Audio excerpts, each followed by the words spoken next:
Yeah, no, for sure. I mean, the technology is like evolving big time. And you've also got competing commercial interests, and it's not just for obviously Africa's platform. I mean, there are thousands of programs that have been run in thousands of ways. When it all converges into the same platform, I don't know. I'm sure every vendor out there who supplies goods and services on the internet would love to see a converged platform. But yeah, I've got, first one day it will happen. Yeah. I've got a post here from Tabs. Hi Tabs. Hello Tabs. Tabs was one of our moderators on Africam and has dedicated many hour one of the originals. One of the originals, yes. And we thank you for all your support. And on that note is, of course, the moderators. Without them, the Mod Squad. The Mod Squad. Yeah, the Mod Squad's great. Yeah, thanks, guys. Thanks for sure. Thanks very much. I mean, really, we just couldn't go without you. I mean, I'm getting a little buzz here. Okay, so how do I see the future development of Africam, taking into account that Africam is a business, and as such needs a stable income, either or both, advertising revenue, funding, or cameras. Africam is have on the whole. This includes many that have made apparently empty promises in the past. I think we're talking about the history of Africam. They've been very reluctant to make kind of donations or put effort towards the new cams and advanced technology. Well, I mean, I think the question is that I don't blame the Africamers for their point of view, because to be quite honest, if you guys are sick and tired of empty promises from Africam, that's why I took over Africam. It's purely on that basis, because enough was enough.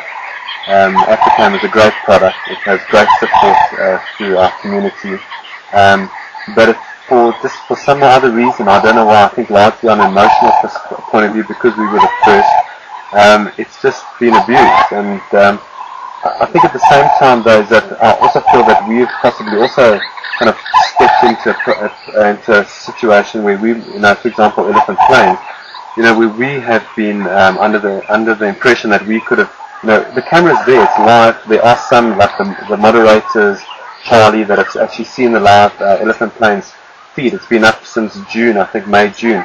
The problem is it's infrastructure. What we're doing is a first. Because the infrastructure in South Africa, a national carrier, are pulling out all the stops. It's a high-level project, both for ourselves, our neighbours, Wildcam. We're both in the same area. We both have the same problems with capacity, and that's really just the reason we're working with these people. They're also trying hard. It's not that they're not necessarily delivering, but it's quite complicated, and it's yeah,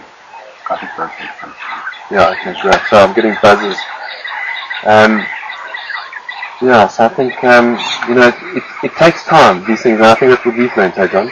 Yeah, no, for sure. I mean, I'm used to more commercial projects where there's a lot of money on it and so forth, and we have to deliver very quickly. And but that's in the middle of Johannesburg.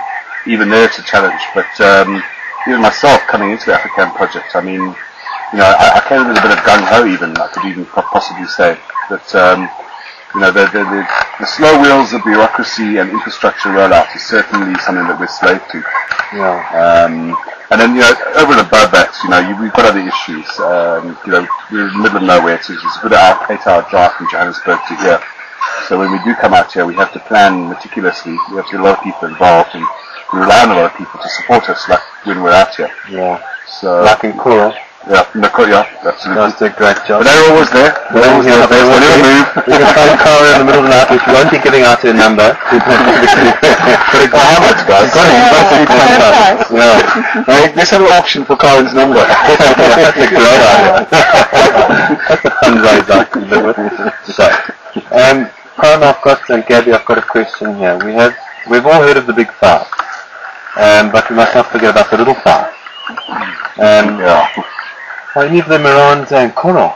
Yes. Are they? Yeah. Who are the little five? Yeah. The Barano beetles, which are always by our houses with my lights and everything. Yes. Mm-hmm. We got the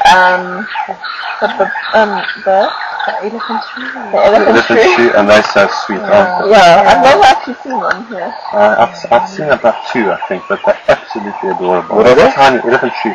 And they've got a little prehensile. Oh, Like a little piece of litmus paper, yes, just yes. taste testing everything. Blink, blink, blink as they go around. There's actually one here that's got a prehensile tail. It's a arboreal, climbs trees. What else? Rhino beetle, elephant shoe, Buffalo weaver. buffalo weaver. Well, I see that. The buffalo weavers are breeding like mad. I've just heard chicks calling in the camp today. We've got a tree that is full. I see them. They just, I hear squawking from sunrise to sunset. In fact, I think I could probably hear them No, in the background. Leopard tortoise. Yeah. We saw leopard tortoise yesterday, I think. In fact, on drive. I don't know if you were with us. We saw leopard tortoise. What's a leopard tortoise? It's like a smaller version, or No, it's just It's a tortoise. Yeah, the markings are very like like a leopard? Okay, all right. but it's a very common tortoise. Never change on spots. Well, they keep growing. They get quite big. And what have we forgotten? lion. Antlion. Antlion. There's lots of antlions. Antlion, well, yes, I suppose for those of you who don't know what an antlion is, an antlion is an insect that, in its nymph stage, forms a cone-shaped crater in the sand. And I think one of the Star Wars movies one of the scenes of the Star Wars movies was inspired by the antlion. Was where there's this long pit, and I remember them. They had this almost, this spaceship sitting on the side of it, and they used to throw people off into this pit, and this long limb would come up and grab them and pull them in. As horrific as it sounds, that's exactly what an antlion does, and it catches ants. And then it's from its nymph stage, it changes into the most beautiful lace-wing, looks like a dragonfly, but it's called a lace-wing, and they're absolutely beautiful. Come out at night, and they're extremely delicate. It's like a delicate version of a dragonfly, I suppose. So that's the small fowl. So yes, we do have all of those around here, little fowl. I've got another question here. What eats baboons? What kind of predators go after them?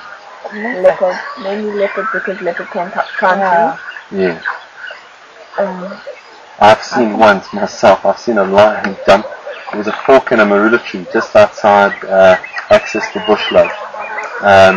Jimmy Bush Lodge. The lions were walking up, and one of the females saw this baboon trip, and this young baboon actually sat in the fork. I think he felt he was quite secure. And this lion ran up the tree, grabbed him in her mouth, and jumped over the other side. So lion, I believe. Pythons as well, possibly, could take them. And I suppose when they're young, who knows, a couple of eagles out there can also take them. Yeah. So, yeah, absolutely.